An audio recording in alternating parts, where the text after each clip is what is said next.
لیکن اس کے علاوہ معین شخص ہوگا دجال. یہ معین شخص جو دجال ہوگا اس کے بارے میں بھی ایک تو بالکل متفق علیہ چیزیں ہیں. نمبر ایک کہ وہ شخص ہے، قطعی ہے، یقینی ہے، اس کا حلیہ بھی حضور صلی اللہ علیہ وسلم نے احادیث کے اندر بیان کیا. دوسری بات یہ کہ اس کے ہاتھ میں قوانین قدرت، گویا کہ تسخیر کائنات، گویا کہ نقطۂ عروج کو پہنچ چکی ہے. تمام اختیارات الہی تقریباً اس کے ہاتھ میں آ چکے ہوں. جو بڑے سے بڑے معجزے اللہ تعالیٰ نے نبیوں کو دیے ہیں وہ معجزے کر کے دکھائے گا. وہ مردہ کو زندہ کرے گا، مردہ لوگوں کی افواہوں کو لے کر آئے گا، ان کی روحوں کو، اگرچہ جھوٹی روحیں ہوں گی، وہ شیاطین جن ہوں گے جو ان کا بھیس بدل کر آئیں گے، لیکن یہ کہ وہ لوگوں سے کلام کریں گے. یہ اسپرچولیزم جو اپنی انتہا کو پہنچا ہوا ہے یورپ میں اور مغرب میں، یہ در حقیقت اسی کا ایک مظہر ہے. وہ کھلے بیابان کو کہے گا جہاں بالکل ٹکیل جو ہے وہ صحرا تھا، گل و گلزار کر دے گا جب چاہے گا. جب چاہے گا، جہاں چاہے گا بارش برسائے گا. فاصلہ اس کے لیے بے معنی ہوگا. اس کی سواری وہ ہوگی کہ جس کے دونوں کانوں کے درمیان فاصلہ 80 ہاتھ کا ہوگا. یہ سارے جو آج آپ کی اس ٹیکنالوجی کی جو انتہا جا رہی ہے اور جدھر جا رہی ہے، اس کو اچھی طرح سمجھ لیجیے. آج سے 100 سال پہلے شاید انسان ان چیزوں کا تصور نہ کر سکتا. وہ کوئی سواری ایسی بھی ہو سکتی ہے جس کے دو کانوں کے درمیان کا فاصلہ جو ہے وہ 80 ہاتھ کا ہو. آپ کے یہ سارے جیٹس جو ہیں وہ کیا ہیں؟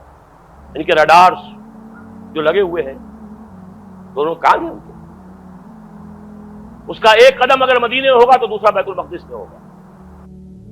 اس کی آواز پوری دنیا میں سنی جائے گی. سنی جا رہی ہے کہ نہیں؟ یہ ساری قدرت، ساری قوتیں، تسخیر کائنات کلیتاً ایک آدمی کو چیر کر دو ٹکڑے کرے گا، دونوں ٹکڑوں کو علیحدہ کرے گا، ان کے درمیان چلے گا اور پھر ان دونوں کو جوڑے گا اور کھڑا کر دے گا. احادیث میں ساری موجود ہے. سرجری جدھر جا رہی ہے کوئی عجب نہیں کہ وہاں تک آدمی پہنچ جائے. فریز کر کے تو یہ معاملہ اب ہو ہی سکتا ہے، لیکن یہ کہ ابھی اگلا اور قدم کیا ہوگا کچھ نہیں کہہ سکتے. یہ چیزیں تو ہے متفق علیہ. البتہ کچھ معاملات کے اندر احادیث میں کچھ اختلاف پایا جاتا ہے اور یہ مشکلات الحدیث میں سے. اور میں بھی چونکہ اس مسئلے میں اب تک بھی کسی درجے میں، ابھی قطعیت کے ساتھ میں کوئی بات نہیں کہہ پا رہا ہوں، لیکن اب چونکہ گمان غالب کے درجے میں ایک رائے تک پہنچ چکا ہوں، اس لیے میں نے آج اس بات کو آپ تک پہنچانے کے لیے یہ عنوان اختیار کیا. اس لیے کہ حدیث میں جو آتی ہے تفاصیل، اس سے معلوم ہوتا ہے کہ یہ دجال دو دجل کرے گا. یا تو وہ دو دجل کرنے والے دو دجال علیحدہ ہیں، یا یہ دونوں دجل کرنے والا شخص ایک ہی ہے. بس یہ مسئلہ ہے کہ جو آج تک مجھ سے حل نہیں ہوا تھا، اب تک کہنا چاہیے آج تک نہیں. اور یہ اس میں علماء سے بھی گفتگو ہوئی ہے، اور جن لوگوں نے اس مفہوم موضوعات پر اپنا وقت لگایا ہے ان سے بھی گفتگویں ہوئی ہیں، تو وہ بھی اس مسئلے کو حل کرنے سے تاحال قاصر رہے. لیکن یہ کہ اب میری رائے یہ ہے کہ یہ دو شخص ہیں علیحدہ علیحدہ، واللہ عالم. لیکن ایک رائے تک میں پہنچ چکا ہوں، اس لیے وہ رائے آپ کے سامنے رکھ رہا ہوں، اور آپ کے ذریعے سے وہ آگے بھی پھیلے گی تو اہل علم کے ساتھ جو ہے اس معاملے کے اندر تبادلہ خیالات کی بھی نوبت آئے گی انشاءاللہ. لیکن یہ کہ اس میں یہ بات قطعی اور یقینی ہے کہ اس طرح کا ایک شخص پیدا ہوگا. البتہ یہ کہ آیا وہ دو ہوں گے دو مختلف اوقات میں، یا ایک ہی ہوگا ایک ہی وقت میں، صرف اس میں اختلاف ہے. میرے نزدیک وہ دو ہوں گے.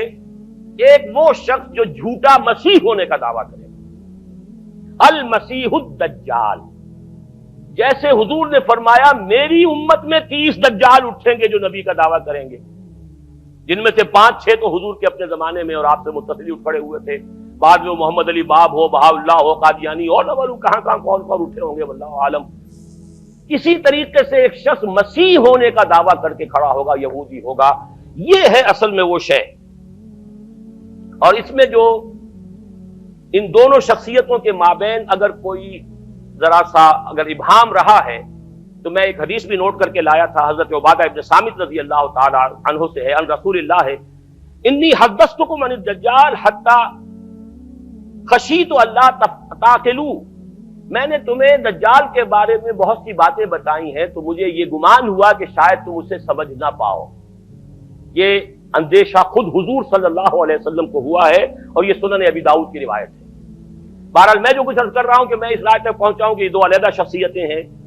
ایک تو یہ ہے کہ ایک مسیح الدجال کھڑا ہوگا یہ ایک دعویٰ کر کے کہ میں مسیح ہوں، چونکہ اس کا زمانہ بالکل قریب آ چکا، اس لیے میں آپ کو اس کے بارے میں خبردار کر رہا ہوں۔ دوسرا جو مسیح جس کی شخصیت مسیح دجال کی آتی ہے، دجال اکبر، میں صرف اشارہ کروں گا، پھر کبھی انشاءاللہ اس موضوع پر تفصیل سے گفتگو ہوگی، وہ میرے نزدیک بالکل قریب قیامت کی ایک علامت ہے۔